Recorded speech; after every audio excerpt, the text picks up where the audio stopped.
So I encourage you today to take the first step. Please get started. Stop waiting for everything to be set and ready. Start with what you have. That is why we are talking about starting from home, creating your own space. Start with what you have. Just start. Just do it. Just get started already. You have postponed for so long. You have procrastinated for so long. So please get started now. Hey, gift lovers, welcome back to my YouTube channel. Welcome to my world of thoughtful gifting, where I inspire your every gifting moment. On this channel, we also talk business growth and personal development. So you want to sit back and make sure you are subscribed so you don't miss out on any juicy videos we have for you. Now, every video is special. This one is one of those. We are talking about business here. We want to do a very good money talk. Now, at the end of this video, you would have gotten amazing step-by-step guide to help you start that your business even from your home. Yes, you can do that big business from home. You can do that small business from home. You can start from home. Your little beginning, please don't despise. I would always tell you that. And so the steps I'll be communicating with you here is also applicable to other businesses, not just the gifting business. But for the sake of what I do, we'll be using the gifting business as an example. Do not forget that it is also applicable to other businesses. So talking about the gifting business, it is a business that is amazing, sweet, beautiful. The gifting industry is such a big one and it is still growing and it is even becoming bigger. One of the reasons I went into this business in the first place is because of the joy it brings, the smile, the joy it brings to the faces of people. I mean, the you need to see the joy. Like it is enough.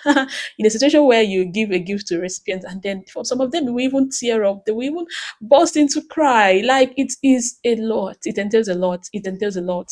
It entails a lot. In fact, you will not understand if you're not in this. So this is such a big industry. A lot of profit awaits you. A lot of fulfillment awaits you here. So if you're looking forward to joining this business, this is a sign to get started today. So without further ado, let's get right into it. To get started with your gifting business, one thing you should take note of is your niche. Define your niche. Define your niche. What aspects of this business do you want to specialize in? Do you want to specialize in one aspect or you want to bring two or three aspects of it together? You need to really define what you're really going into this for. It is very important to keep you focused, to keep you going. Otherwise, you'll be overwhelmed. It will get to a point where you don't even know what you are doing again. The gifting industry is such a big one that if you do not define your niche, you will be confused, you'll be overwhelmed. So please be specific on what you want to do or whether you are doing two or three things at the same time. You know that the gifting business is one business that if you're not careful, you mix it up with printing. Then if you are specific about this, you know, okay, I'm doing printing in addition to gifting.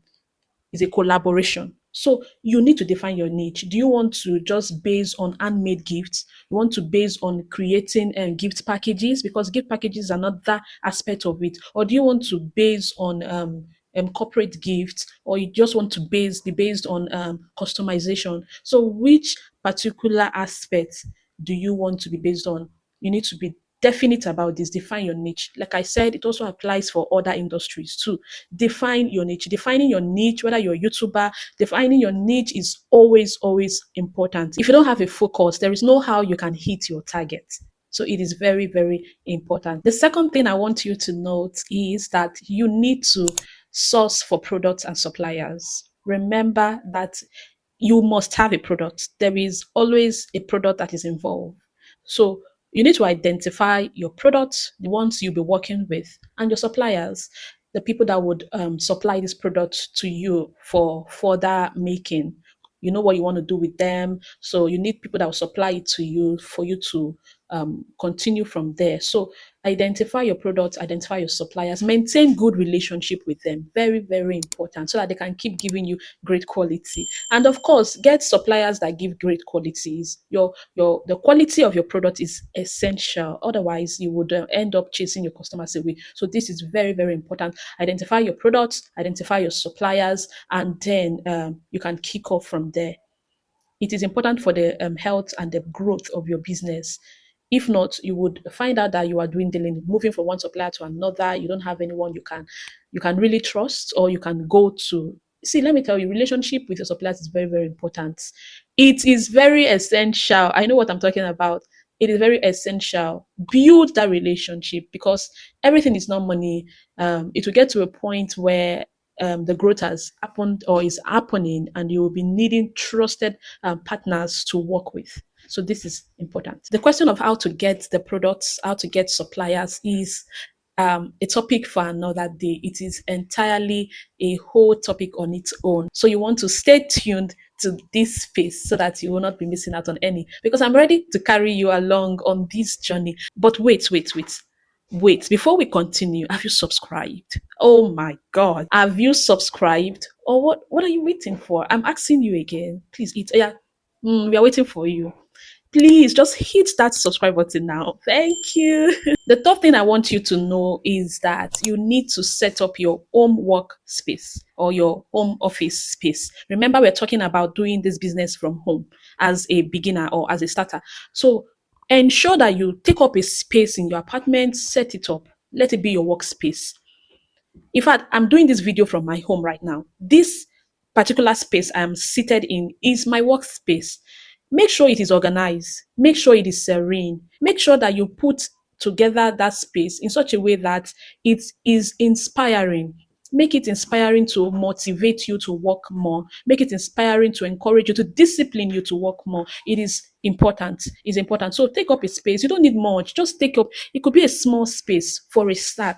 Set it up. Put it together. Organize it. Organization is very important. You will not know how important this is until you start doing it. I'm telling you, organization. It is very, very important. Don't take it for granted. You see, when things are scattered all over the place, my dear, you can do nothing. Abi, nada. You can do nothing about it. What I mean is, you can do. I'm not saying you can do nothing about it in the aspect of putting it up or setting it up. No, you can set it up very well. When your space is scattered and unorganized, you will not be able to achieve much. It will kill your productivity level. You cannot do much. You cannot achieve much. You cannot meet up with your goal. So your space being organized is very important, so that you can do what, so you can think, so you can pen down things. All right. And the last thing I want you to note is customers engagement, customers service and engagement. This one is important. In fact, every step I just mentioned is very, very essential. Don't take it for granted. And this last one is very crucial. Very, very crucial, because at the end of the day, we are talking about an online business. We're talking about a home-based business. So it is how you engage your customer, how the service you render that will make them to keep coming back, that will make them to keep coming back. So, especially online, when you're interacting with your customer, please make sure that it is of a great, is a great quality interaction, is a great service communication. Communicate with them properly, engage with them well, make sure they are satisfied. It is so, so important. Get their feedback at the end of the day so that you can keep improving. So, good customer service and engagement is very, very important. Otherwise, you will not experience much growth in this. And with these 4 steps, you will be on your way to building a successful business that can stand the test of time only when you put them into practice. Thank you for staying tuned to this time. I am Faith, and of course, I'm your Giftpreneur. Make sure you're subscribed, make sure you turn on the notification bell, and then make sure you are inspired to keep working. Do not despise the days of your little beginning. Keep putting in the effort, because it is not a waste. You would later reap the fruit of your labor. Thank you.